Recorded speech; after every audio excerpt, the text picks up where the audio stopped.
बिहार में बीजेपी अपने गठबंधन को संभाल रही है, वहीं कांग्रेस और आरजेडी गठबंधन में सीटों को लेकर नया टकराव हो गया है। सूत्रों के मुताबिक कांग्रेस ने आरजेडी को 16 सीटों की लिस्ट थमा दी।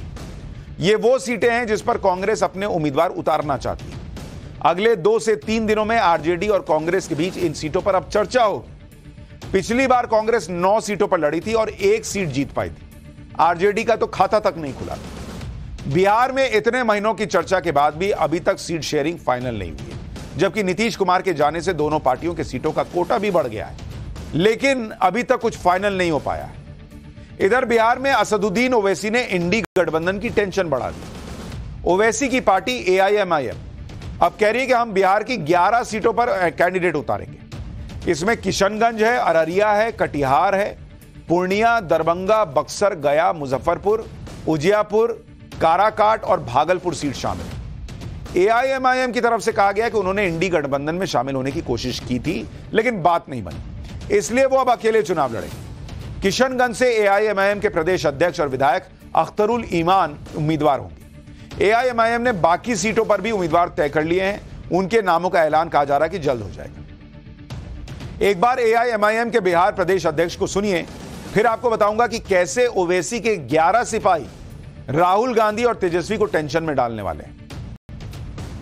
बिहार में और राष्ट्रीय स्तर पर हम लोगों ने बड़ी कोशिश की कि सेकुलर वोटों का बिखराव नहीं हो। हम लोगों ने इंडिया गठबंधन के तहत शामिल होने का इरादा किया। हरचंद के इन लोगों ने हमारे सीने पे खंजर भी घोंपा, हमारे लोग तोड़ लिए गए, लेकिन राष्ट्र हित में, दलितों के हित में, अकलियतों के हित में जरूरी है कि मैं उनका साथ देता।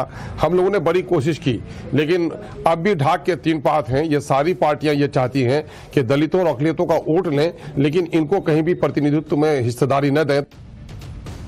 बिहार में ओवैसी की एंट्री से कांग्रेस आरजेडी गठबंधन के लिए मुस्लिम वोटों के बंटने का खतरा बढ़ जाएगा। इसे आप बिहार की किशनगंज सीट के उदाहरण से ही समझ सकते हैं, जहां एआईएमआईएम के आने से कांग्रेस सीधे सीधे टेंशन में आ गई है, क्योंकि 2019 लोकसभा चुनाव बिहार में कांग्रेस सिर्फ किशनगंज सीट ही जीत पाई थी और इस बार भी ओवैसी ने यहां से अपना उम्मीदवार उतार दिया। किशनगंज सीट पर 68% मुस्लिम आबादी है। यह सीट कांग्रेस का गढ़ कही जाती है। 2009-2014 में भी कांग्रेस ने यहां से ही जीता था चुनाव। पिछले चुनाव में यहां से कांग्रेस के मोहम्मद जावेद सिर्फ 32,551 वोट के अंतर से जीते।